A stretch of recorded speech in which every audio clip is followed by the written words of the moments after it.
Hello, and welcome to this space of calm and reflection. If you're here, chances are you're curious about how to live more authentically, peacefully, and independently. Welcome to the Mindful Zone, where we explore tools and practices that help us navigate life with greater clarity and purpose. Today we're diving into a profound yet accessible topic, learning to be yourself without depending on anyone else. And we'll do this through the timeless wisdom of Buddhism, the transformative power of meditation, and the grounding practice of mindfulness. Why is this important? Because so many of us go through life feeling like pieces of a puzzle that don't quite fit. We look to others for validation and approval or direction, often losing sight of who we truly are in the process. But what if I told you that everything you need to feel whole, content, and empowered already exists within you? It's not about cutting people out of your life. It's about cultivating an inner strength and self-awareness that allows you to stand confidently in your own skin, no matter what's happening around you. Buddhism teaches us that much of our suffering comes from attachment to outcomes, to relationships, to identities that aren't truly ours. When we let go of these attachments, we begin to uncover our authentic selves. Meditation gives us the tools to quiet the noise of the mind, helping us tune into our inner voice, and mindfulness brings us back to the present moment, where life actually happens. Together, these practices create a foundation for living with intention, resilience, and joy. This video is designed to be both practical and inspiring, whether you're completely new to these ideas or you've been practicing them for years. We'll break things down into manageable steps, offering insights and exercises you can apply right away. Think of this as a gentle guide, a companion on your journey towards self-discovery. As we move forward, I invite you to approach this experience with curiosity and openness. There's no pressure to get it right.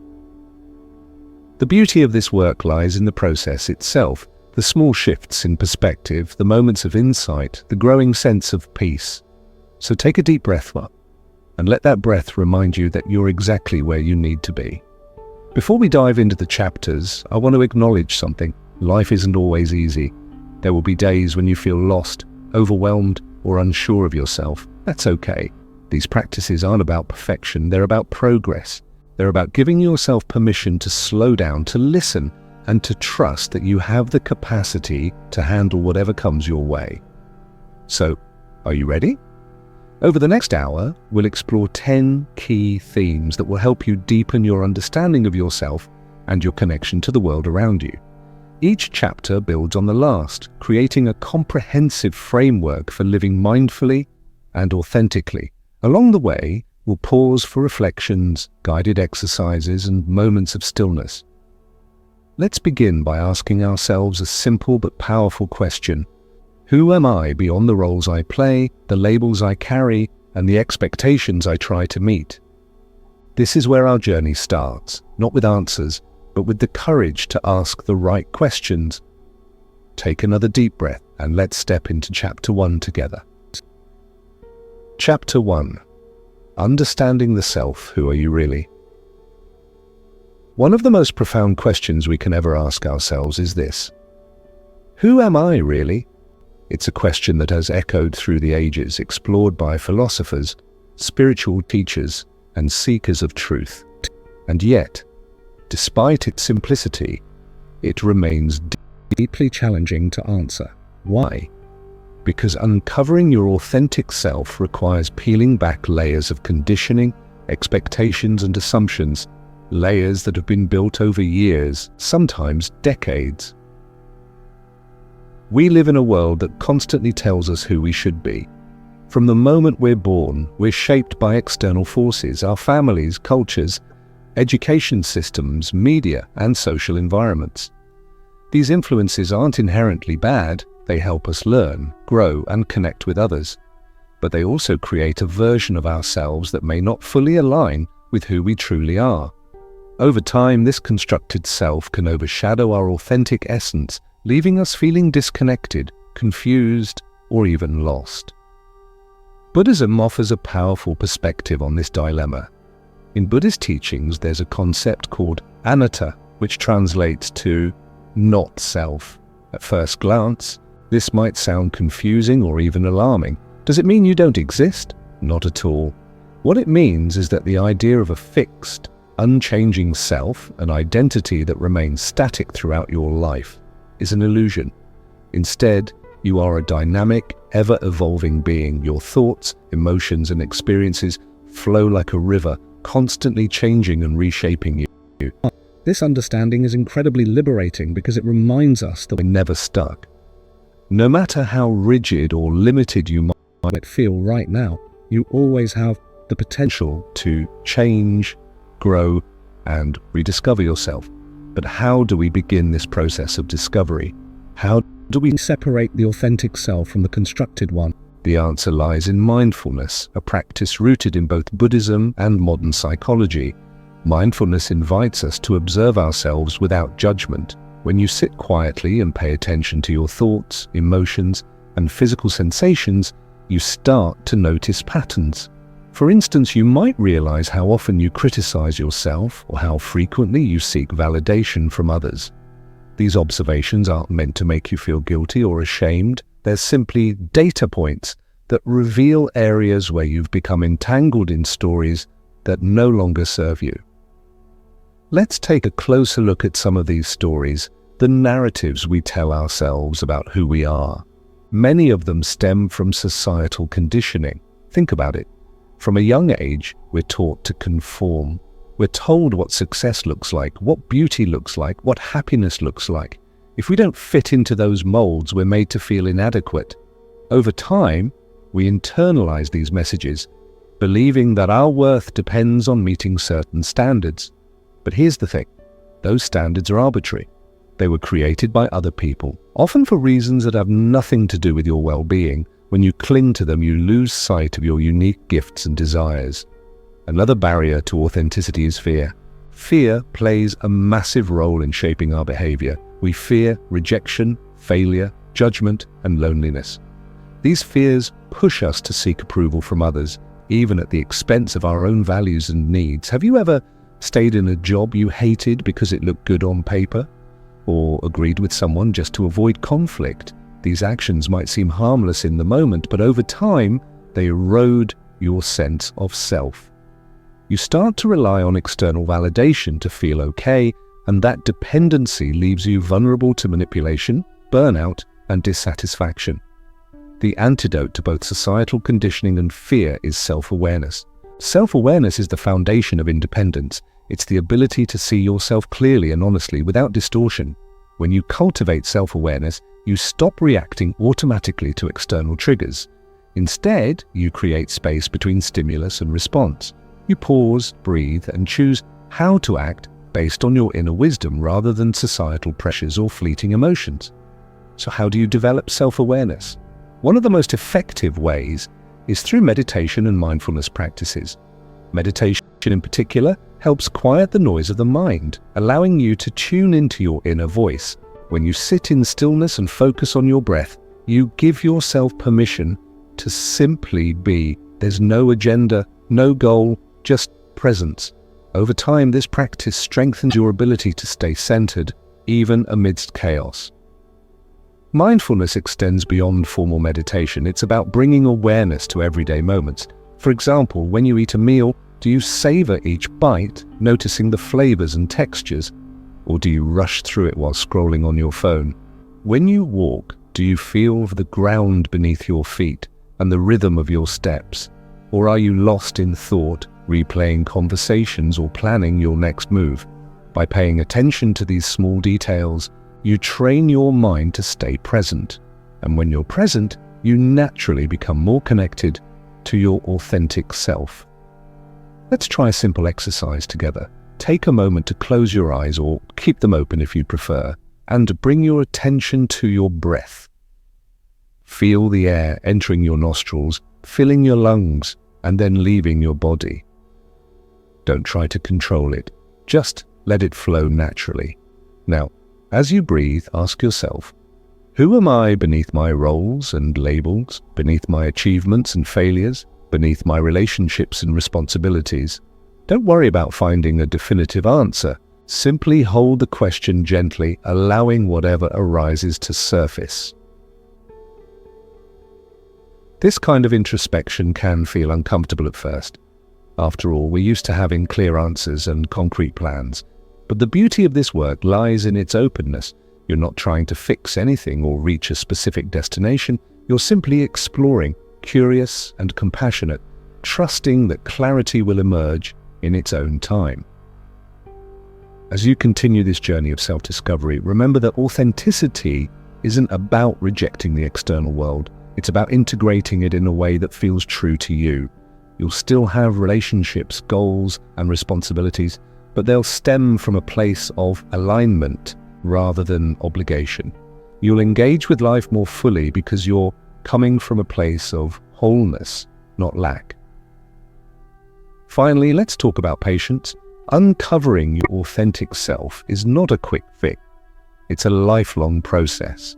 There will be days when you feel deeply connected to who you are, and others when you feel completely lost. That's okay. Growth isn't linear. Every step you take, no matter how small, brings you closer to living authentically and independently. Before we move on to the next chapter, take a moment to reflect on what resonates with you from this discussion. What insights have emerged? What challenges do you foresee? And most importantly, what excites you about the possibility of discovering your true self? Take another deep breath and let's carry this energy forward into Chapter 2. Chapter 2, The Wisdom of Impermanence. One of the most profound teachings in Buddhism, and one that can transform the way you live your life, is the concept of impermanence. In Sanskrit, it's called anicca, and it refers to the idea that everything changes. Nothing stays the same. Not our bodies, not our relationships, not our circumstances, and certainly not our emotions. At first glance, this might sound disheartening or even frightening. After all, humans are wired to seek stability and security. We want things to last because permanence feels safe. But here's the paradox. Clinging to permanence is what causes much of our suffering. When we accept impermanence as a natural part of existence, we open ourselves up to a deeper sense of peace, freedom, and appreciation for the present moment. Let's pause for a moment and reflect on this truth. Nothing lasts forever. Think about the people in your life, the friends who have come and gone, the loved ones whose presence has shifted over time. Or consider your own experiences, moments of joy, sadness, triumph, and struggle. Each of these phases has shaped you, but none of them define you permanently. Even the strongest emotions eventually fade. A heartbreak that once felt unbearable becomes a distant memory. A success that once seemed monumental loses its intensity as new challenges arise. This ebb and flow is the rhythm of life itself. Buddhism teaches us that suffering arises when we resist this reality. When we cling to something, a person, a job, a particular outcome, we're setting ourselves up for disappointment. Why? Because change is inevitable. No matter how tightly we hold on, things will slip through our fingers. Relationships evolve, seasons pass, bodies age, dreams shift. Accepting this doesn't mean giving up or becoming indifferent. It means embracing life as it is, rather than how we wish it to be. But how do we cultivate this acceptance?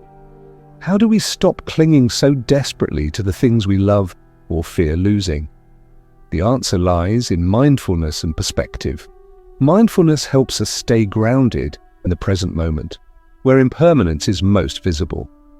When you pay close attention to your surroundings, you begin to notice the subtle ways in which everything is constantly changing. The sunlight shifts throughout the day.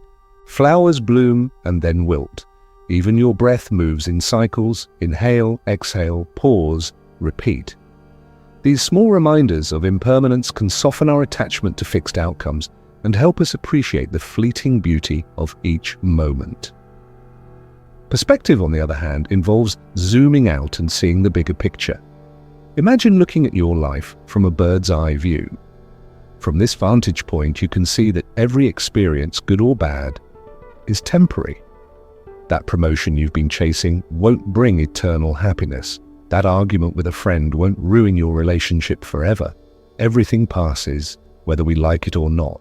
And while this realization might initially feel unsettling, it's also incredibly liberating. It frees us from the burden of trying to control the uncontrollable. Now let's explore some practical ways to integrate the wisdom of impermanence into your daily life. One powerful practice is journaling.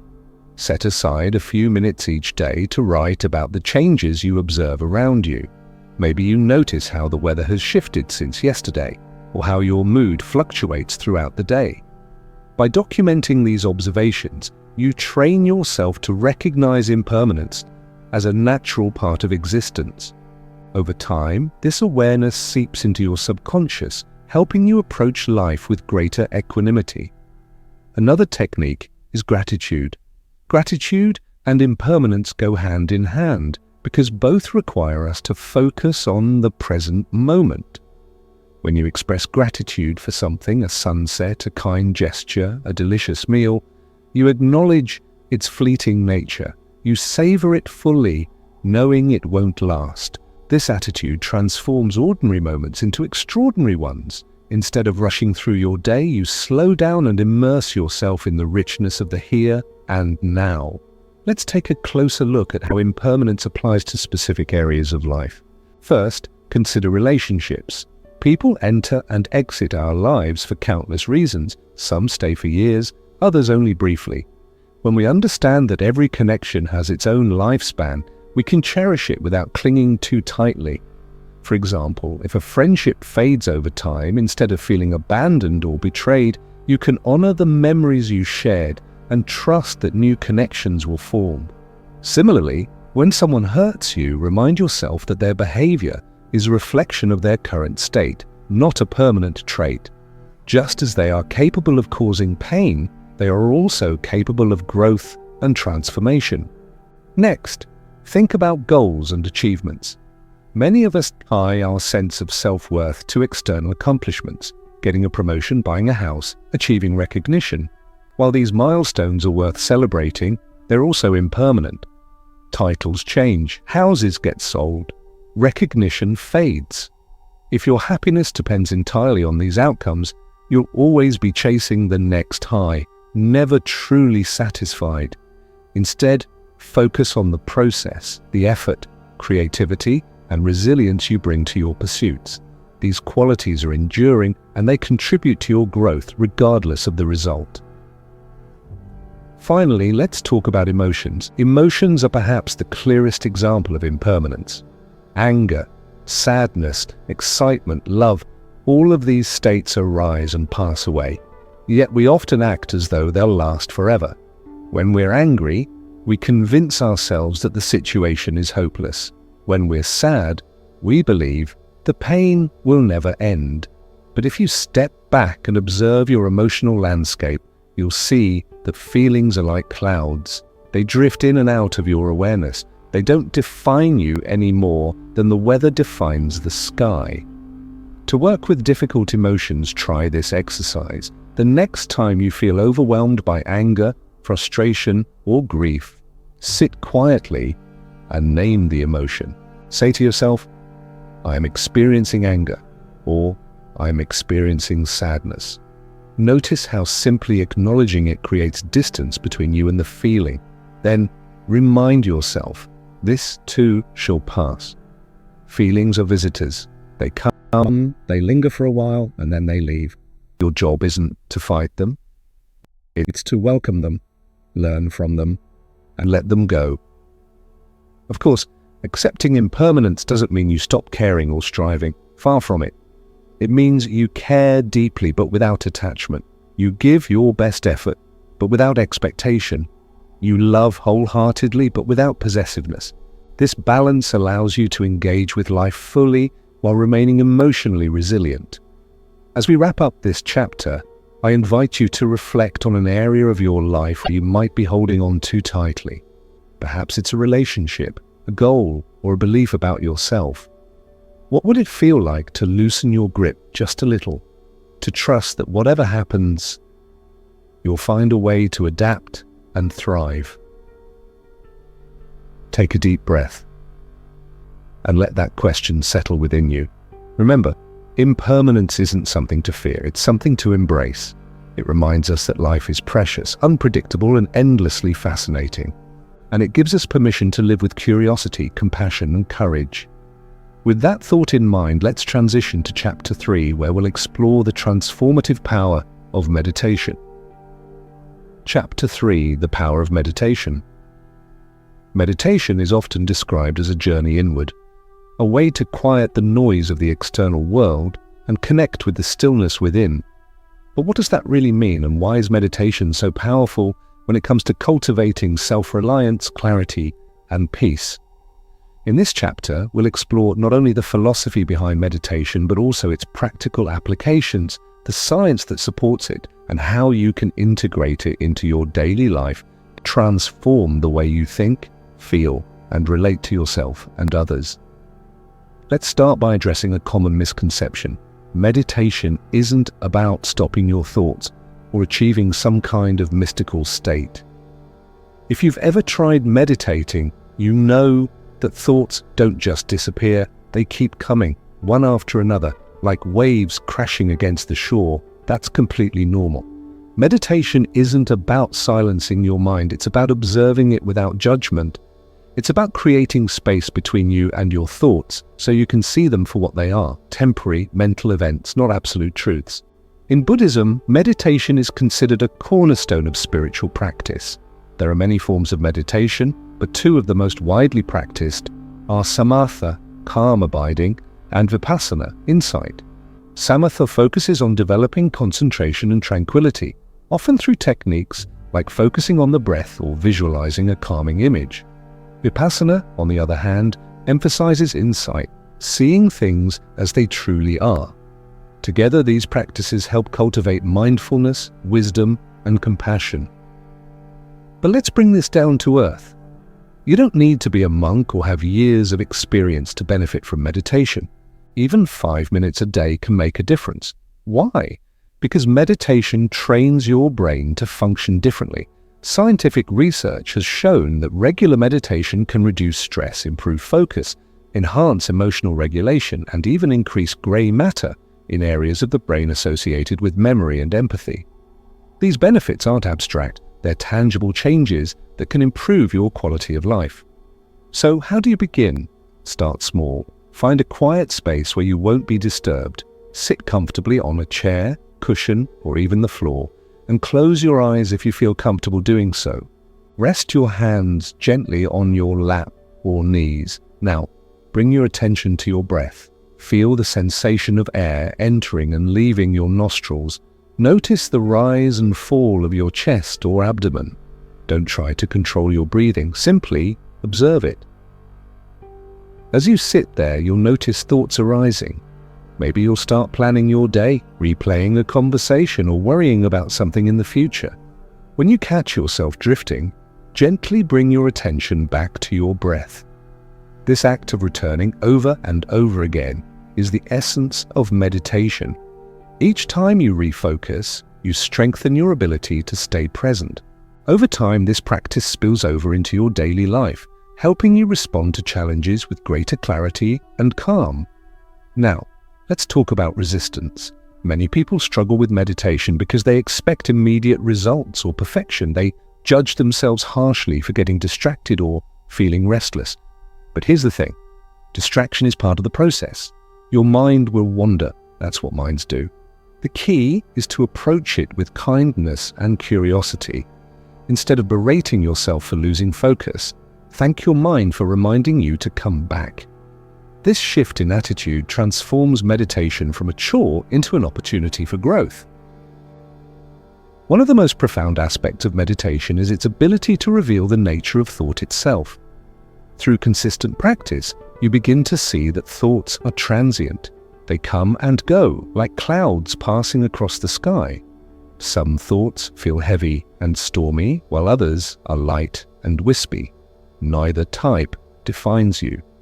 By observing them without attachment, you develop a healthier relationship with your mind. You stop identifying so strongly with every thought that arises, which frees you from unnecessary suffering. Meditation also teaches patience. In today's fast-paced world, we're conditioned to expect instant gratification. We scroll endlessly, consume information rapidly, and seek quick fixes for complex problems. Meditation flips this script. It asks you to slow down, to embrace stillness, and to trust that progress happens gradually. This lesson extends beyond the cushion. When you learn to wait patiently for insights or solutions to emerge, you become less reactive and more intentional in your actions. Another benefit of meditation is its impact on emotions. Difficult feelings, anger, sadness, fear, are inevitable parts of life, but how we respond to them makes all the difference. Meditation helps you create a buffer between stimulus and response. For example, imagine someone says something hurtful to you. Without mindfulness, you might lash out impulsively or suppress your emotions entirely. With meditation, however, you pause, you acknowledge the emotion without letting it dictate your behavior. This pause gives you the power to choose how to respond rather than reacting automatically. To deepen your understanding of meditation, let's break it down into 3 key components: posture, focus, and attitude. First, posture. While sitting cross-legged is traditional, it's not mandatory. What matters is finding a position that feels stable and alert. Whether you sit upright in a chair or lie down on the floor, ensure your spine is straight but relaxed. Avoid slouching, as poor posture can lead to drowsiness or discomfort. Second, focus. As mentioned earlier, the breath is a common anchor for attention. However, you can also use other focal points, such as a mantra, a repeated word or phrase, a visualization, or bodily sensations.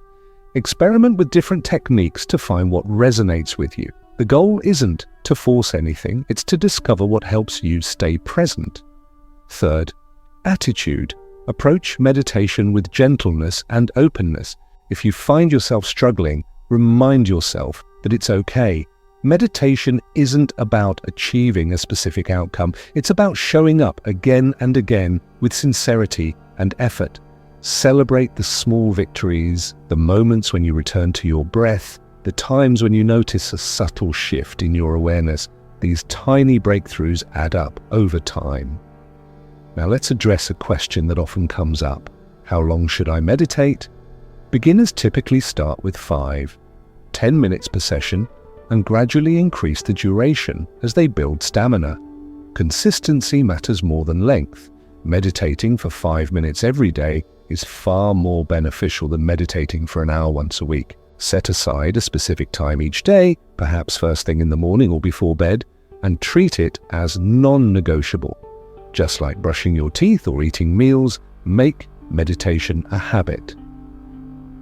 If you're looking for guidance, there are countless apps, podcasts, and online resources available. Guided meditations can be especially helpful for beginners as they provide structure and support. However, don't rely solely on external tools. Eventually, you'll want to develop the confidence to meditate independently. Trust that your own presence and awareness are enough. Let's take a moment to reflect on the broader implications of meditation. Beyond personal benefits, meditation fosters connection with yourself, with others, and with the world around you.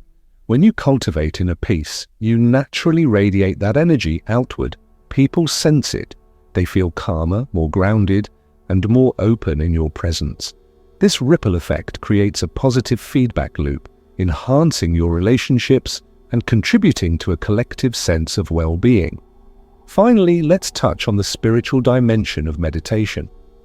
While meditation doesn't require any particular belief system, it has deep roots in spiritual traditions. For many practitioners, meditation is a path to awakening, to realizing your true nature and interconnectedness with all beings. Whether or not you resonate with this perspective, consider approaching meditation as a sacred practice. Treat it with reverence and respect, knowing that it holds the potential to transform your life in ways you may not yet fully understand. Before we move on to the next chapter, I invite you to try a short guided exercise. Sit comfortably, close your eyes, and take 3 deep breaths. Inhale deeply through your nose, hold for 2 seconds. Exhale slowly through your mouth. Repeat this twice more. Now let your breathing settle into its natural rhythm. Bring your attention to the sensation of your breath wherever it feels most vivid, in your nostrils, chest, or abdomen. Whenever your mind wanders, gently guide it back to your breath. Stay here for a few moments, simply being present. Take one final deep breath, and when you're ready, open your eyes. Carry this sense of calm and clarity with you as we transition to Chapter 4, where we'll explore how to live mindfully in daily life. Chapter 4, Living Mindfully in Daily Life. Mindfulness isn't just something you do during meditation, it's a way of living. It's about bringing awareness to every moment of your day, no matter how ordinary or mundane it may seem. When we live mindfully, we stop rushing through life on autopilot and start engaging fully with the present moment. This shift transforms even the simplest activities into opportunities for connection, joy, and self-discovery. In this chapter, we'll explore how to weave mindfulness into the fabric of your daily life, making it a natural and sustainable practice that enriches everything you do. Let's begin by addressing a common misconception. Mindfulness doesn't require special conditions or extra time. You don't need to sit in silence for hours or retreat to a mountaintop to experience its benefits. Mindfulness is available to you right here, right now, in the middle of your busy, messy, beautiful life. The key is to approach each activity with intention and presence. Whether you're eating, working, talking to a loved one, or simply brushing your teeth, mindfulness invites you to show up fully. Take eating, for example. How often do you eat while multitasking, scrolling through your phone, watching TV, or rushing to finish so you can move on to the next thing? When you eat mindfully, you slow down and savor each bite. Notice the colors, textures, and aromas of your food. Feel the temperature and weight of your utensils. Pay attention to the flavors as they unfold on your tongue. By doing this, you not only enjoy your meal more deeply, but also give your body the chance to signal when it's full, preventing overeating. The same principle applies to other everyday tasks. Washing dishes, for instance, can become a meditative practice if you approach it with mindfulness. Feel the warmth of the water on your hands. Notice the soap bubbles forming and popping. Listen to the sound of running water and the clink of plates. Instead of viewing dishwashing as a chore, see it as an opportunity to connect with the senses and cultivate gratitude for the nourishment those dishes provided. Walking is another powerful way to practice mindfulness. Most of us walk without paying much attention. We're focused on getting from point A to point B, lost in thought or distracted by our phones. But what happens when you bring awareness to the act of walking? Feel the ground beneath your feet. Notice the rhythm of your steps. Observe the sights, sounds, and smells around you. Walking mindfully turns a routine activity into a moving meditation, grounding you in the present moment and helping you feel more alive. Now let's talk about why mindfulness matters in daily life. At its core, mindfulness is about breaking free from the tyranny of autopilot. So much of our lives are spent reacting unconsciously to stimuli, emails pinging, notifications buzzing, deadlines looming. We go through the motions without truly experiencing anything. Over time, this disconnection leaves us feeling stressed, overwhelmed, and unfulfilled. Mindfulness interrupts this cycle by anchoring us in the here and now. It reminds us that life isn't happening out there in some distant future. It's happening right now, in this breath, this step, this moment. But how do we make mindfulness a consistent part of our days? Here are some practical strategies to help you integrate it seamlessly into your routine. First, set reminders. Use sticky notes, alarms, or apps to prompt yourself to pause and check in throughout the day. For example, every time you hear your phone ring, take 3 deep breaths before answering, or whenever you transition between tasks, at work, at home, or anywhere else, take a moment to reset your focus. These micro moments of mindfulness add up, creating a ripple effect that enhances your overall awareness. Second, Simplify your environment. Clutter competes for your attention, pulling you out of the present moment. By decluttering your physical space, you create room for clarity and calm. This doesn't mean you have to achieve perfection. Just aim for enough order to support your well-being. A tidy desk, a clean kitchen counter, or a neatly made bed can serve as anchors for mindfulness, reminding you to stay grounded. Third, embrace rituals. Rituals are actions performed with intention and meaning, and they provide a framework for mindfulness. For example, you might create a morning ritual that includes stretching, journaling, or drinking a cup of tea. Or you could establish an evening ritual that involves reflecting on your day, expressing gratitude, or preparing for sleep. These practices not only structure your time, but also infuse it with purpose and presence. Let's delve deeper into specific areas of life where mindfulness can make a profound impact. One such area is communication. So often, we listen to respond rather than to understand. Our minds race ahead, formulating replies before the other person has even finished speaking. Mindful listening changes this dynamic. When someone is talking to you, give them your full attention. Look at their face, notice their tone of voice, and absorb their words without judgment. If your mind wanders, gently bring it back to the conversation. This kind of attentive listening fosters deeper connections and minimizes misunderstandings. Another area is work. Many of us spend a significant portion of our lives working, yet we rarely bring mindfulness to our professional endeavors. Instead, we operate on autopilot, jumping from task to task without pausing to reflect. Mindfulness at work looks like setting clear intentions, prioritizing tasks effectively, and taking regular breaks to recharge. Before starting a project, ask yourself, what is my goal here? How does this align with my values? During meetings, stay engaged instead of zoning out, and when stress arises, which it inevitably will, pause and breathe before reacting. These small shifts can transform your relationship with work, making it less draining and more fulfilling. Parenting is another domain where mindfulness can shine. Raising children is inherently unpredictable and demanding, which makes it easy to fall into reactive patterns. Mindful parenting involves staying present with your child, even during challenging moments. Instead of snapping at them when they misbehave, take a breath and try to see the situation from their perspective. Ask yourself, what need is driving this behavior? How can I respond with compassion rather than frustration? This approach not only strengthens your bond with your child, but also models emotional regulation for them. Of course, mindfulness isn't always easy. Life is messy and distractions abound.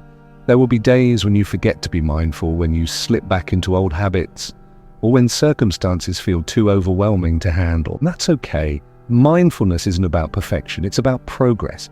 Each time you remember to come back to the present moment, you strengthen your ability to stay centered. Over time, these moments accumulate, creating lasting change. To support your mindfulness journey, consider incorporating tools and techniques that resonate with you. Journaling, for instance, is a powerful way to process thoughts and emotions. Write freely without worrying about grammar or coherence. Let your pen flow across the page, capturing whatever arises. This practice helps clarify your mind and deepen your self-awareness. Another tool is mindful movement, such as yoga, tai chi, or qigong. These practices combine physical postures with breath awareness, promoting balance and relaxation. Even gentle stretching or dancing can serve as a form of mindful movement, allowing you to release tension and reconnect with your body. Technology can also play a role if used wisely.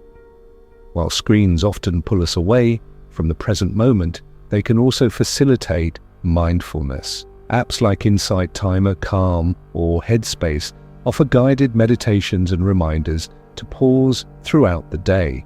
Podcasts and audiobooks on mindfulness can inspire and educate you. Just be mindful of how much screen time you're consuming and whether it's enhancing or detracting from your well-being. Finally, let's address the spiritual dimension of mindfulness. While mindfulness doesn't require any particular belief system, It has roots in ancient traditions that emphasize interconnectedness and compassion. When you practice mindfulness, you naturally develop a greater sense of empathy, not just for others, but for yourself as well. You begin to see that everyone is struggling in their own way, and this realization softens your heart. You act with kindness, patience, and understanding, knowing that we're all part of the same human family. As we wrap up this chapter, I invite you to reflect on one area of your life where you'd like to bring more mindfulness. Is it your relationships, your work, your health? Whatever it is, commit to showing up fully in that area, even if it's just for a few minutes each day. Trust that small, consistent efforts will yield big results over time. Take a deep breath and let that intention settle within you. Remember, mindfulness isn't a destination, it's a practice. It's a lifelong commitment to being present, awake, and alive.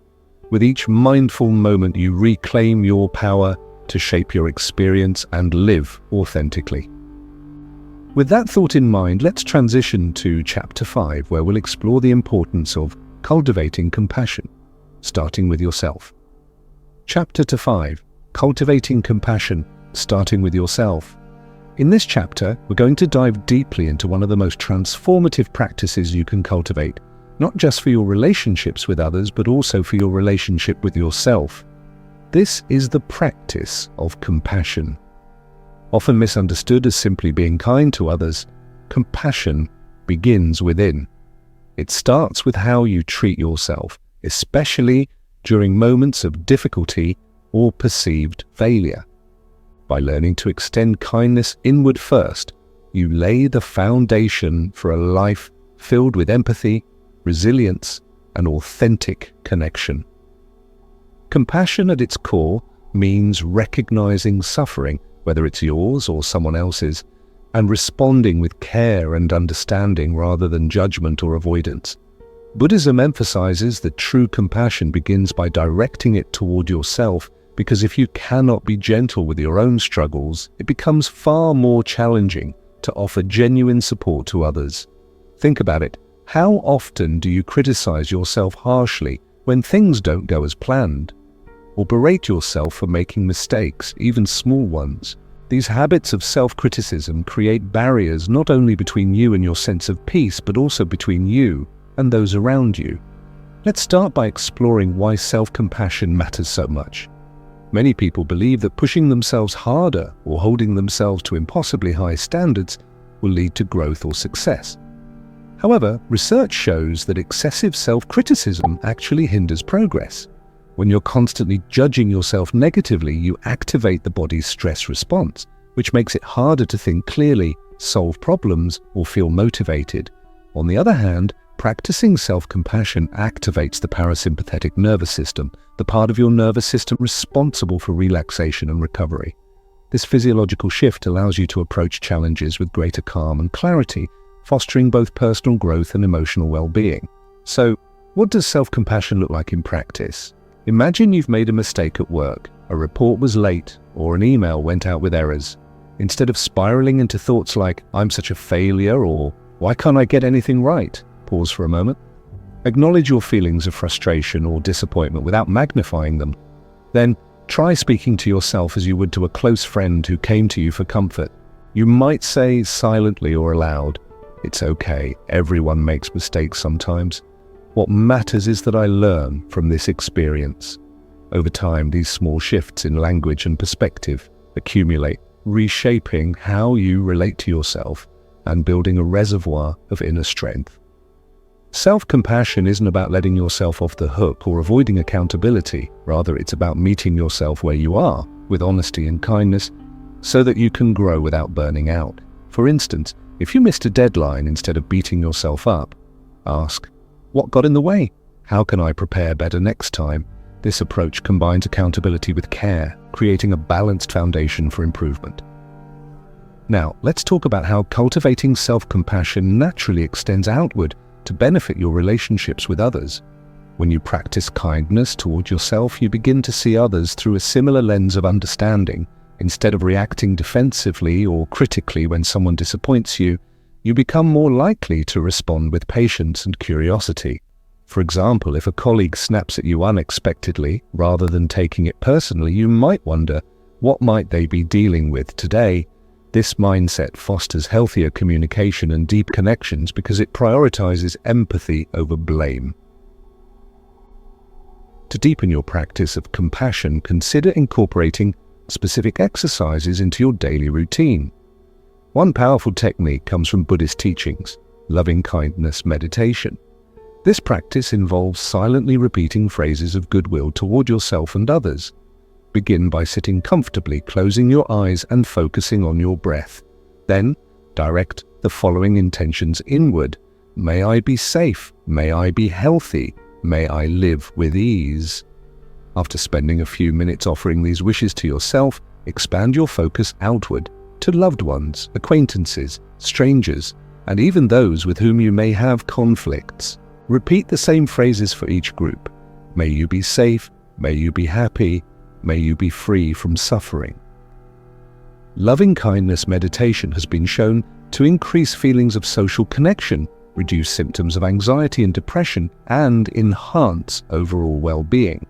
It reminds us that everyone, regardless of their actions or circumstances, shares a fundamental desire for happiness and freedom from pain. By tapping into this universal truth, we transcend divisive narratives of us versus them and cultivate a profound sense of interconnectedness. Another way to nurture compassion is through acts of service. Helping others doesn't have to involve grand gestures. It can be as simple as lending a listening ear, offering a smile, or performing small favors. Acts of kindness not only brighten someone else's day, but also reinforce your own sense of purpose and belonging. They remind you that you are part of something larger than yourself, a web of shared humanity where every action ripples outward in ways you may never fully see. Of course, practicing compassion isn't always easy. There will be days when you feel too overwhelmed, exhausted, or frustrated to extend kindness to yourself or anyone else. That's perfectly normal. Remember, compassion is a muscle that grows stronger with use. Even small efforts count. If you find yourself struggling, lower your expectations temporarily. Simply noticing your resistance and choosing to soften slightly is a form of progress. As you continue on this path, reflect on areas of your life where you could use more compassion. Are there recurring patterns of self-judgment or criticism that you'd like to address? Are there strained relationships where forgiveness or understanding could help heal wounds? Consider keeping a journal to track your observations and insights. Writing provides a safe space to process emotions and celebrate growth, no matter how incremental. Finally, remember that compassion is not a destination, it's a lifelong journey. Every interaction, every challenge, and every triumph offers an opportunity to deepen your practice. Whether you're navigating personal hardships or supporting others through theirs, approaching life with an open heart enriches everything you do. Take a moment now to sit quietly and connect with your intention to cultivate compassion. Picture yourself surrounded by a warm, golden light, a symbol of unconditional love and acceptance. Feel this energy filling you completely, dissolving any lingering doubts or fears. Carry this feeling with you as you move forward, knowing that you possess the power to transform not only your own life, but also the lives of those around you. Chapter 6. Detachment versus disconnection. In this chapter, we delve into one of the most misunderstood concepts in personal growth and spiritual practice: detachment. Often when people hear the word detachment, they associate it with coldness, isolation, or even disconnection from others. But true detachment is far from that. It's a profound way of engaging with life while maintaining your inner balance and independence. Let's explore what detachment really means, how it differs from disconnection, and why cultivating it can transform the way you relate to yourself, others, and the world around you. To begin, let's clarify the distinction between detachment and disconnection. Disconnection implies cutting ties emotionally, mentally, or physically, removing yourself from relationships, situations, or experiences out of fear, avoidance, or indifference. It's a reactive stance, often driven by pain or discomfort. On the other hand, detachment is an active choice, a conscious decision to release attachment to outcomes, expectations, and external validation without losing your connection to the present moment or the people in your life. Imagine holding a delicate flower in your hand. If you grip it too tightly, you risk crushing its petals. If you hold it loosely but with care, you allow it to remain beautiful and intact. Detachment works similarly. It's about loosening your grip on things outside of your control, whether it's someone else's opinion of you, the success of a project, or the outcome of a relationship, while still appreciating their presence in your life. This subtle shift allows you to engage fully with life without clinging to it, creating space for peace and authenticity. One of the key teachings of Buddhism is that suffering arises from attachment. When we become overly attached to specific outcomes, identities, or relationships, we set ourselves up for disappointment because nothing in life is permanent. Think about it. Have you ever poured your energy into achieving something only to feel empty once you attained it? Or have you clung so tightly to a person or situation that it caused stress, anxiety, or conflict? These are signs of unhealthy attachment, a pattern many of us fall into as we seek security and validation externally. Detachment doesn't mean you stop caring, rather it means you care differently. You can love deeply, pursue goals passionately, and cherish moments wholeheartedly without tying your happiness or sense of self-worth to them. For example, imagine you're working on a creative project. Instead of obsessing over whether it will be praised or criticized, focus on enjoying the process, the act of creation itself. By doing so, you free yourself from the burden of expectation and open up to the joy of simply being present. This principle applies to relationships as well. Healthy boundaries are essential for any meaningful connection. Detachment allows you to love someone fully while recognizing that their actions, emotions, and choices are not yours to control. For instance, if a friend cancels plans last minute, instead of feeling rejected or resentful, remind yourself that their decision has nothing to do with your value as a person. You can acknowledge your feelings of disappointment, then let them go, returning to a state of equanimity. This kind of emotional resilience fosters healthier, more balanced relationships. Now let's consider some practical ways to cultivate detachment in daily life. Start by observing your thoughts and emotions without judgment. Notice when you find yourself clinging to something, whether it's a desire for approval, a need for certainty, or a fear of loss. Simply becoming aware of these patterns is the first step toward change. From there, practice reframing your perspective. Instead of asking, "What if this doesn't work out?" Ask, "What can I learn from whatever happens?" Shifting your mindset in this way helps you approach challenges with curiosity rather than fear.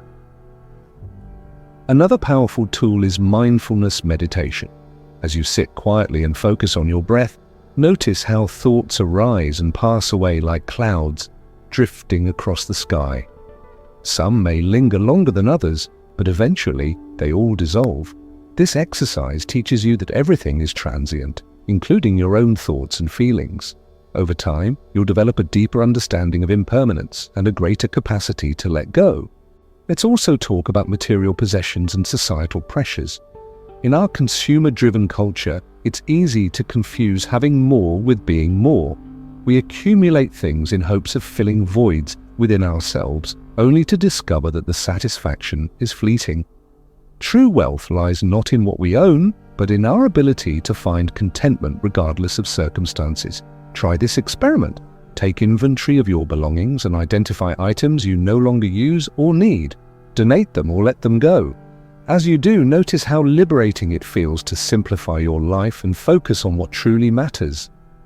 Finally, remember that detachment is a journey, not a destination. It requires patience, practice, and compassion for yourself and others. There will be times when old habits resurface, and that's okay. Each moment offers a fresh opportunity to choose awareness over autopilot, presence over distraction, and freedom over fixation. Reflect now on areas where you might be overly attached. Perhaps it's a particular goal, a relationship dynamic, or a belief about who you are supposed to be. What would it feel like to loosen your grip just a little? How might letting go create more space for peace, creativity, and authentic connection? As we conclude this chapter, take a few deep breaths and bring your attention back to the present moment. Feel the steadiness of your body, the rhythm of your heartbeat, and the expansiveness of your breath. Remind yourself that you are enough exactly as you are, not because of what you achieve, possess, or receive from others, but because of the inherent worth and wisdom within you. With each step forward, may you walk the path of detachment with grace, courage, and an open heart. Chapter 7. Finding Strength in Solitude. The transformative power of being alone. In this chapter, we embark on one of the most profound, yet often misunderstood journeys, solitude. Many people equate solitude with loneliness, viewing it as something to avoid or endure. But true solitude is not about isolation or emptiness. It's about creating space to reconnect with yourself, away from external distractions and influences. It's in these moments of quiet reflection that you can discover your inner voice, cultivate resilience, and find strength you didn't know you had. Let's explore why solitude matters, how it differs from loneliness, and how embracing it can transform your life. To begin, let's clarify the distinction between solitude and loneliness. Loneliness is a feeling of disconnection, a yearning for companionship or validation that remains unmet. It's an emotional state, often accompanied by sadness or dissatisfaction. Solitude, on the other hand, is a deliberate choice to spend time alone, free from the noise and demands of others. While loneliness stems from lack, solitude arises from abundance, an overflowing sense of self-awareness and contentment. When you embrace solitude, you tap into your own resources, discovering that you are enough just as you are. Throughout history, great thinkers, artists, and spiritual leaders have turned to solitude as a source of inspiration and renewal. Buddha himself spent years meditating in solitude before attaining enlightenment. Writers like Virginia Woolf and Henry David Thoreau championed the importance of being alone to access creativity and clarity. Even modern science supports the benefits of solitude. Studies show that spending time alone can enhance self-awareness, improve problem-solving skills, and boost mental health. Yet, despite its many advantages, solitude is often overlooked in our hyper-connected world. Why is solitude so powerful?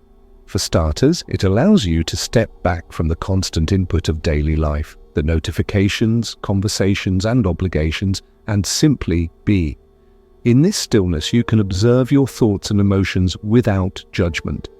You might notice patterns you hadn't seen before, such as recurring fears, desires, or habits. This heightened awareness gives you the opportunity to reflect deeply and make conscious choices about how you want to live your life. Solitude also fosters independence. When you're alone, you rely solely on yourself for comfort, entertainment, and decision-making. Over time, this builds confidence in your ability to navigate challenges without depending on others. Imagine sitting quietly with your thoughts instead of reaching for your phone or scrolling through social media. At first, it might feel uncomfortable, even unsettling, but with practice, it becomes liberating. You realize that you don't need external validation to feel whole. That realization is a cornerstone of authentic independence. Now, let's consider some practical ways to incorporate solitude into your daily life. Start small. Set aside 10 minutes each day to sit quietly without distractions. Turn off your devices, close your eyes, and focus on your breath. If meditation feels intimidating, try journaling instead. Write freely about whatever comes to mind, your dreams, worries, or random musings. Journaling helps you process emotions and gain perspective, serving as a bridge between your inner world and outer reality. Another way to cultivate solitude is by engaging in solo activities that bring you joy. Go for a walk in nature, read a book, cook a meal, or work on a creative project. These acts aren't just hobbies, they're opportunities to connect with yourself. Notice how different it feels to do something entirely for your own pleasure without seeking approval or company. As you immerse yourself in these moments, you'll likely experience a sense of flow, where time seems to disappear and you're fully present. For those who struggle with solitude, it's important to approach it with curiosity rather than dread. Instead of framing it as being alone, think of it as spending time with yourself. Treat it as a chance to nurture your relationship with your inner world. Ask yourself, what do I enjoy doing when no one else is around? What activities make me feel alive and fulfilled? By answering these questions, you deepen your understanding of what truly matters to you. Of course, solitude isn't always easy. There will be times when your mind resists the silence, filling it with doubts, fears, or restlessness. This resistance is natural, it's part of the process. Instead of fighting it, acknowledge your discomfort and gently return to the present moment.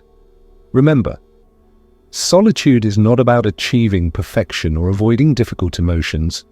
It's about showing up for yourself, even when it's challenging.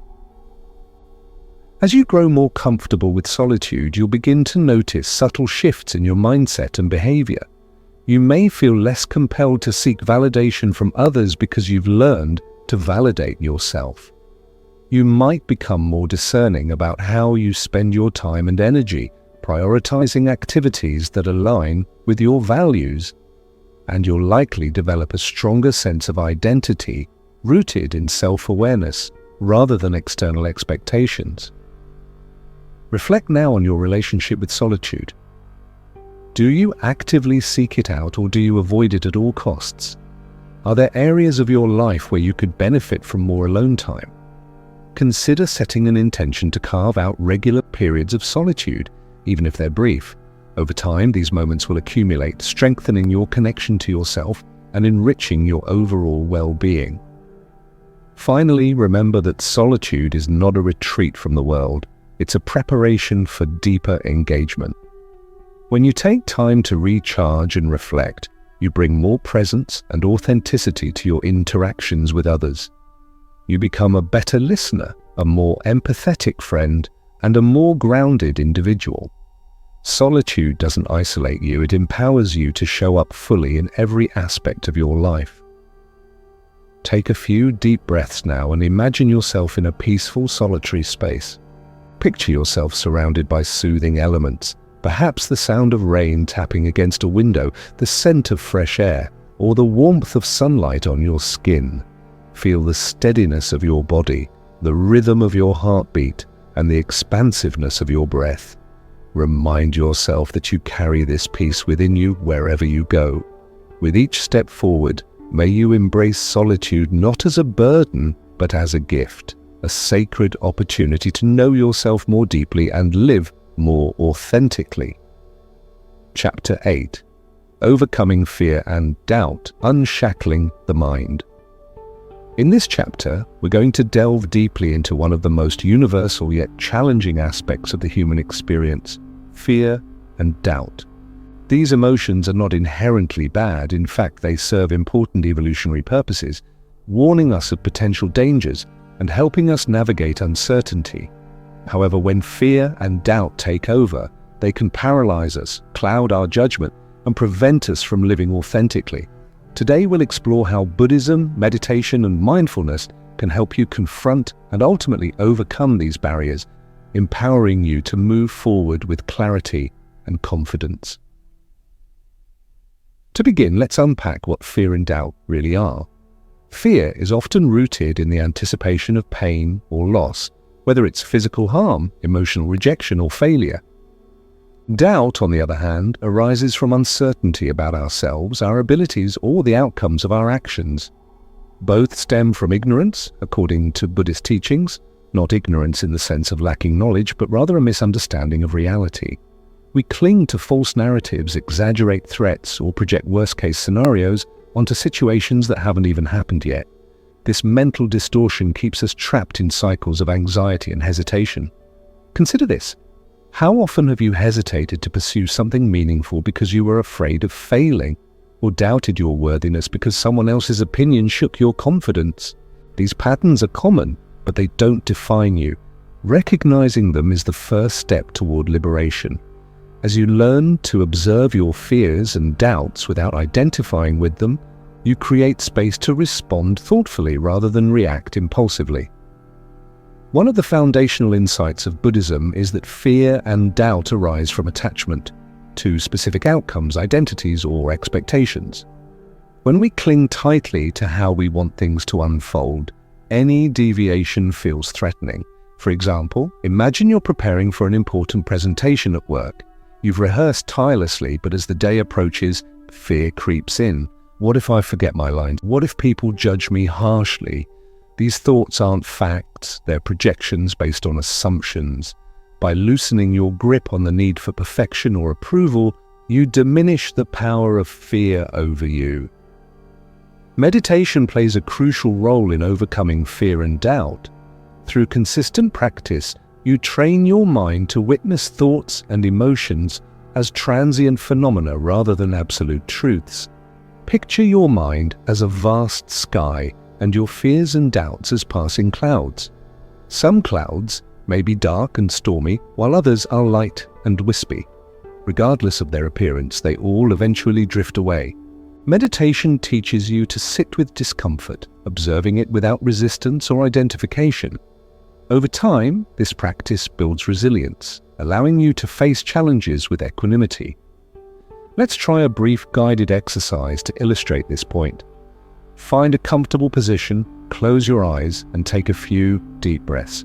Now bring to mind a recent situation where you felt fear or doubt. It could be anything, a conversation, a decision, or a task you avoided. Notice the physical sensations that accompany these emotions. Is your chest tight? Are your shoulders tense? Acknowledge these feelings without trying to change them. Simply observe them as they are. Next, ask yourself, is this fear or doubt based on reality, or is it a story I'm telling myself? Often we amplify risks in our minds, imagining catastrophic consequences that rarely materialize. For instance, if you're nervous about speaking up in a meeting, remind yourself the worst-case scenario might involve temporary discomfort, but it won't destroy you. Challenging irrational beliefs in this way weakens their hold on you, freeing you to act with greater confidence. Mindfulness complements meditation by grounding you in the present moment. When fear or doubt arises, it's usually tied to the future or the past, what might happen tomorrow or what went wrong yesterday. By anchoring yourself in the here and now, you interrupt these unhelpful thought patterns. For example, if you catch yourself spiraling into worry about an upcoming event, pause and focus on your immediate surroundings. Feel the texture of the chair beneath you, listen to the sounds around you, or notice the rhythm of your breath. This simple shift redirects your attention away from abstract fears and back to tangible reality. Another powerful tool for overcoming fear and doubt is reframing them as opportunities for growth. Instead of viewing these emotions as obstacles, see them as signals pointing toward areas where you can develop strength and wisdom. Suppose you're considering starting a new business but feel overwhelmed by self-doubt. Rather than interpreting this doubt as evidence that you're not ready, recognize it as a natural response to stepping outside your comfort zone. Use it as motivation. 2. Prepare thoroughly, seek advice, and build skills. Each small step forward reinforces your belief in your ability to handle whatever comes your way. It's also helpful to cultivate a mindset of curiosity rather than judgment. When fear or doubt surfaces, greet it with interest instead of criticism. Ask questions like, what is this emotion trying to tell me? What underlying needs or values does it reflect? Perhaps your fear of public speaking stems from a desire to be seen and heard authentically. Understanding the root cause allows you to address it constructively, transforming fear into fuel for action. Of course, overcoming fear and doubt is not a linear process. There will be setbacks, moments when old habits resurface, and times when you question whether progress is possible. That's perfectly normal. Remember, every journey involves peaks and valleys. What matters is your willingness to keep moving forward no matter how slowly. Celebrate each victory, no matter how small, and treat setbacks as learning experiences rather than failures. Now let's consider some practical strategies for integrating these principles into daily life. One effective method is visualization. Before tackling a daunting task, spend a few minutes imagining yourself succeeding. Picture the details vividly, sights, sounds, and feelings associated with accomplishment. Visualization primes your brain to approach challenges with optimism and determination, reducing the intensity of fear and doubt. Affirmations are another valuable tool. Repeating positive statements such as "I am capable," "I trust myself," or "I embrace uncertainty" helps rewire your subconscious mind, replacing limiting beliefs with empowering ones. Write down affirmations that resonate with you and revisit them regularly, especially during moments of doubt. Over time, they'll become ingrained in your psyche, serving as reminders of your inner strength. Additionally, surround yourself with supportive influences. Seek out mentors, friends, or communities who encourage your growth and share your values. Their encouragement can bolster your confidence during difficult times, reminding you that you're not alone. At the same other hand, limit exposure to toxic environments or relationships that reinforce negativity and self-doubt. Finally, remember that courage isn't the absence of fear, it's acting despite it. Every hero, leader, or innovator has faced moments of terror and uncertainty. What sets them apart is their commitment to pushing through those emotions. You too possess this capacity for bravery. Trust that each step you take, however tentative, brings you closer to realizing your full potential. Reflect now on areas of your life where fear and doubt currently hold sway. What dreams or goals have you postponed because of them? How would your life change if you chose to confront these emotions head on?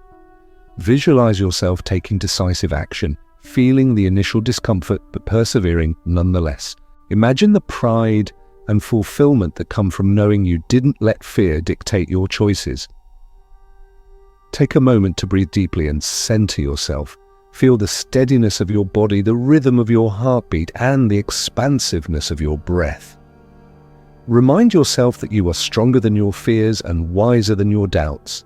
With patience, practice, and perseverance, you can overcome anything that stands in your way. Chapter 9. Building Resilience Through Acceptance. Embracing life as it is. In this chapter, we're going to explore one of the most transformative yet challenging practices you can cultivate: acceptance. At first glance, acceptance might seem passive or even defeatist. After all, isn't life about striving for better, pushing boundaries, and overcoming obstacles? Absolutely. But true resilience, the kind that allows you to weather storms with grace and emerge stronger, comes not from resisting reality, but from meeting it fully, just as it is. Acceptance doesn't mean giving up or settling for less than you deserve. It doesn't imply complacency or resignation. Instead, it's about acknowledging what is, without judgment or resistance, so you can respond thoughtfully rather than react impulsively. This subtle shift in perspective empowers you to navigate challenges with clarity and courage, building unshakable inner strength along the way. To begin, let's consider why acceptance is such a powerful tool for resilience. Life is inherently unpredictable. No matter how carefully we plan or how much effort we invest, there will always be circumstances beyond our control, unexpected setbacks, disappointments, losses, and changes. When faced with these uncertainties, our natural instinct is often to resist, protest, or wish things were different. While these reactions are understandable, they create additional layers of suffering. By clinging to how we think things should be, we deny ourselves the opportunity to work with what actually is. Buddhism teaches us that much of our pain arises from this mismatch between expectation and reality. For example, imagine you've poured your heart into preparing for an important event, a job interview, a performance, or a special celebration, only for it to unfold differently than you hoped. Perhaps the outcome wasn't what you envisioned, or unforeseen complications arose. If you hold tightly to your original expectations, you'll likely feel frustrated, disappointed, or defeated. However, if you can soften your grip and accept the situation as it is, you open yourself to new possibilities. You might discover lessons, insights, or silver linings that weren't visible before. Mindfulness plays a crucial role in cultivating acceptance. Through mindful awareness, you learn to observe your thoughts, emotions, and sensations without identifying with them. Instead of seeing challenges as threats to your identity or well-being, you recognize them as temporary experiences that come and go. For instance, if you're feeling overwhelmed by stress, mindfulness invites you to notice the physical sensations, the tension in your shoulders, the tightness in your chest, without labeling them as bad or trying to escape them.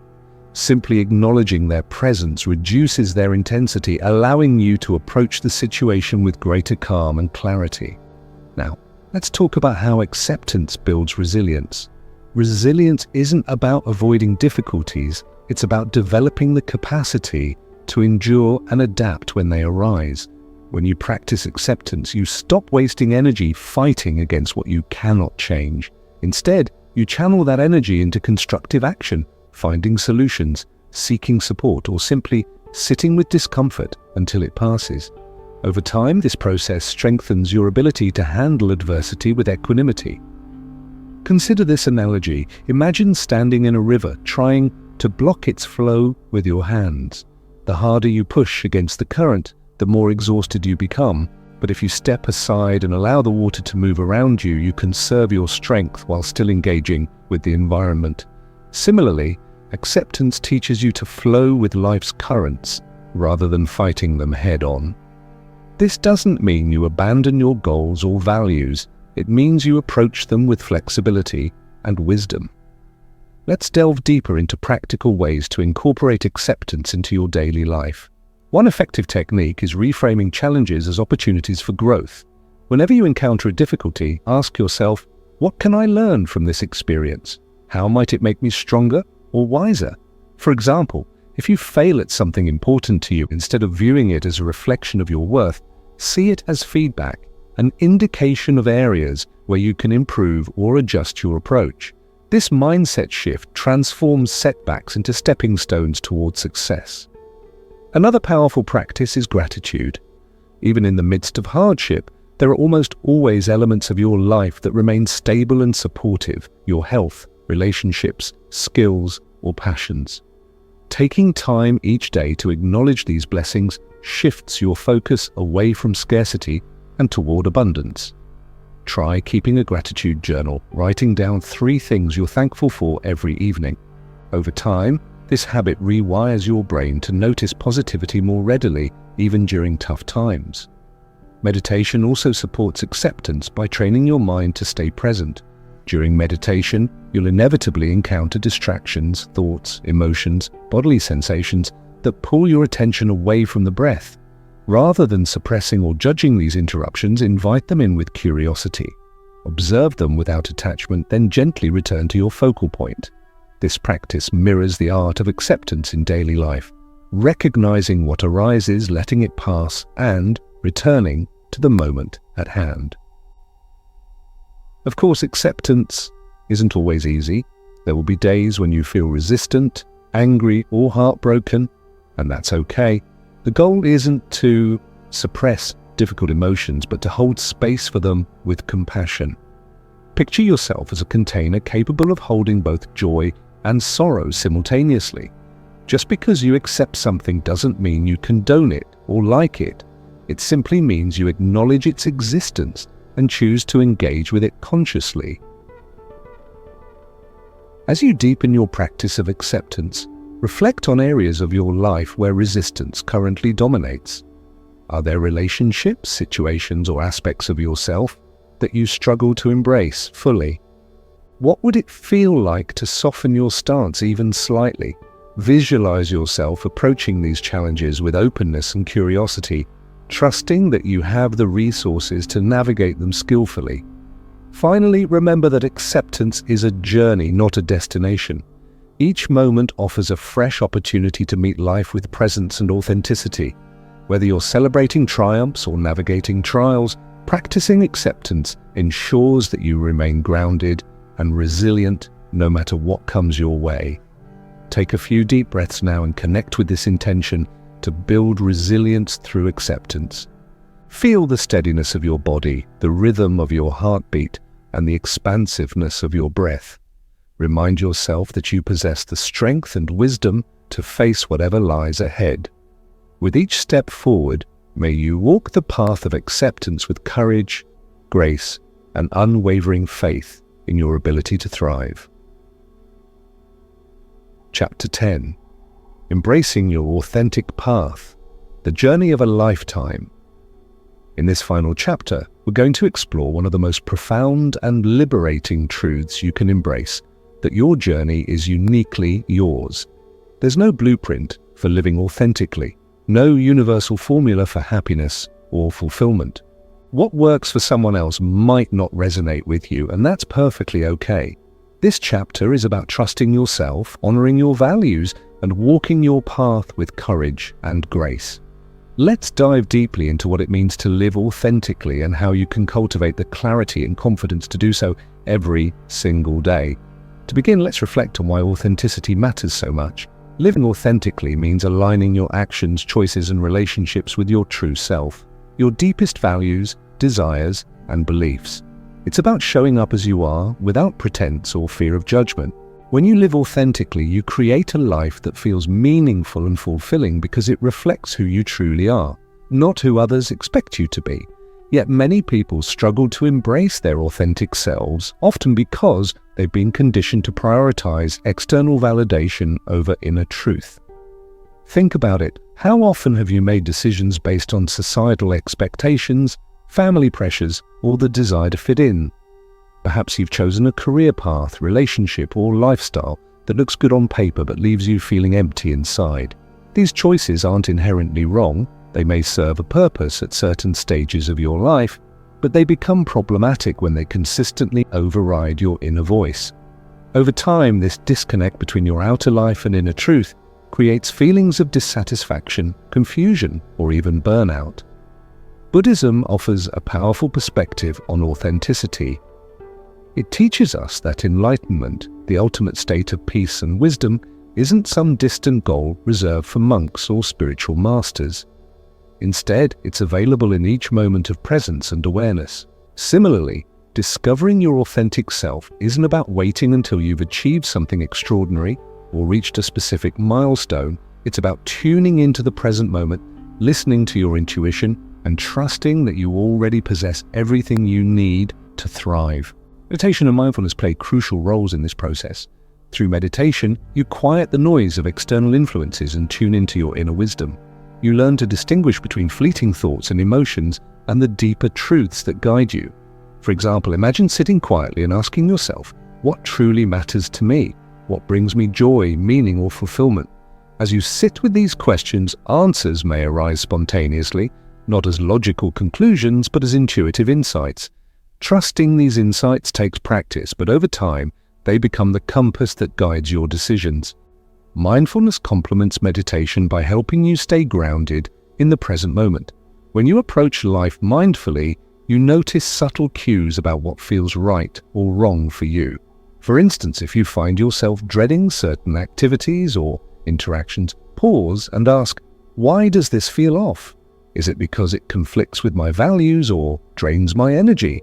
Conversely, when you engage in activities that light you up, whether it's painting, hiking, volunteering, or spending time with loved ones, pay attention to those moments. They hold clues about what nourishes your soul and contributes to your authentic expression. Now let's talk about practical ways to embrace your authentic path. One effective strategy is journaling. Writing provides a safe space to explore your thoughts, feelings, and aspirations without judgment. Try setting aside 10 minutes each morning or evening to write freely about whatever comes to mind. Over time, patterns will emerge, revealing what excites, inspires, or challenges you. Use these reflections to clarify your goals and intentions, ensuring they align with your authentic self. Another powerful tool is visualization. close your eyes and picture yourself living a life that feels fully aligned with who you are. Imagine the details vividly, the environment, the people, the activities, and the emotions. Feel the sense of fulfillment and peace that comes with being true to yourself. Visualization primes your subconscious mind to recognize opportunities that support your authentic path, making it easier to seize them when they arise. Of course, embracing your authentic path isn't always easy. There will be moments of doubt, fear, or resistance, both internally and externally. Friends, family members, or colleagues may question your choices, especially if they deviate from conventional norms. Criticism can sting, but remember that your journey is yours alone. You don't need anyone else's approval to validate your truth. Surround yourself with supportive influences, people who encourage your growth and celebrate your uniqueness, and limit exposure to negativity or toxicity. It's also important to acknowledge that authenticity evolves over time. As you grow, learn, and experience new things, your understanding of yourself may shift. This is natural and healthy. Rather than clinging rigidly to a fixed identity, remain open to change and exploration. Each phase of your life offers valuable lessons and opportunities for self-discovery. Reflect now on areas where you might be compromising your authenticity. Are there roles, responsibilities, or relationships that no longer serve you? How would your life look different if you prioritized your inner truth above all else? Visualize yourself taking bold steps toward alignment, even if they feel uncomfortable initially. Remember, discomfort is often a sign of growth, and it means you're stretching beyond familiar limits to create something new. Finally, remind yourself that living authentically doesn't mean achieving perfection or avoiding challenges.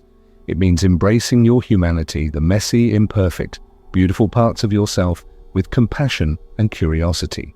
Celebrate your progress, no matter how small, and trust that you're exactly where you need to be. Even setbacks and detours contribute to your journey, offering lessons and insights that shape your path forward. Take a few deep breaths now and connect with this intention to embrace your authentic path. Picture yourself standing at the edge of a vast, uncharted forest. The path ahead may twist and turn, but you carry within you a lantern of self-awareness, resilience, and courage. With each step, you illuminate the way, creating a life that reflects your truest self. And so, we arrive at the end of our journey together. For now, thank you for joining me on this exploration of self-discovery through Buddhism, meditation, and mindfulness. This has been a shared moment of reflection, learning, and growth, a chance to pause amidst life's busyness and reconnect with what truly matters. As part of the Mindful Zone, it is my deepest hope that this session leaves you feeling inspired, grounded, and equipped to cultivate greater independence, peace, and joy in your daily life. Let's take a moment to reflect on all we've covered today. We began by diving into the question of who you really are beneath the roles, labels, and expectations placed upon you. From there, we explored the wisdom of impermanence, reminding ourselves that everything changes and that this truth can set us free. Through meditation, we discovered how stillness and breath can anchor us to the present moment, while mindfulness taught us to transform even the most mundane activities into opportunities for connection and awareness. We also delved into compassion, starting with ourselves and extending outward to others, and learned about the liberating power of detachment versus disconnection.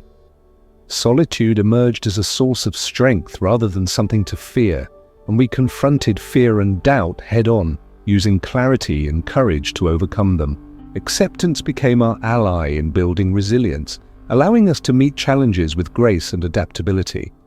Finally, we embraced the idea of walking an authentic path, one uniquely ours, trusting that every step forward brings us closer to living fully and freely.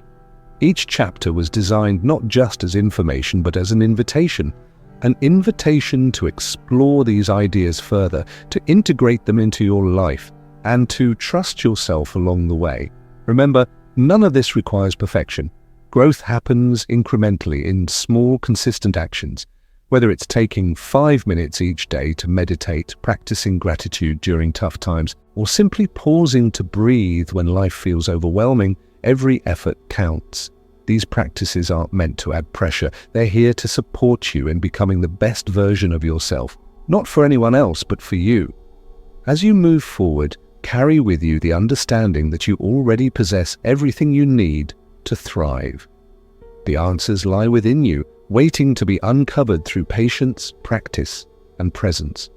You don't need external validation to prove your worth because your essence is inherently whole and complete. Trust in your ability to navigate life's twists and turns, knowing that each experience shapes you in ways both seen and unseen. Before we close, I want to leave you with a final thought. Life unfolds one breath, one step, one moment at a time. It's easy to get caught up in planning for the future or dwelling on the past, but true fulfillment comes from being fully present right here, right now. When you find yourself distracted or uncertain, return to your breath. Let it guide you back to the simplicity and beauty of the present moment. In doing so, you'll discover that peace isn't somewhere out there. It's always available within you. If this video resonated with you, I invite you to share it with someone who might benefit from its message. Together, we create ripples of positivity and transformation. And if you haven't already, consider subscribing to stay connected with future content. Every like, comment, and subscription helps support this space of calm and reflection, ensuring it remains a resource for those seeking mindfulness and personal growth. Until next time, take care of yourself and remember to walk your path with courage and grace. No matter where you are in your journey, know that you are enough exactly as you are. Namaste.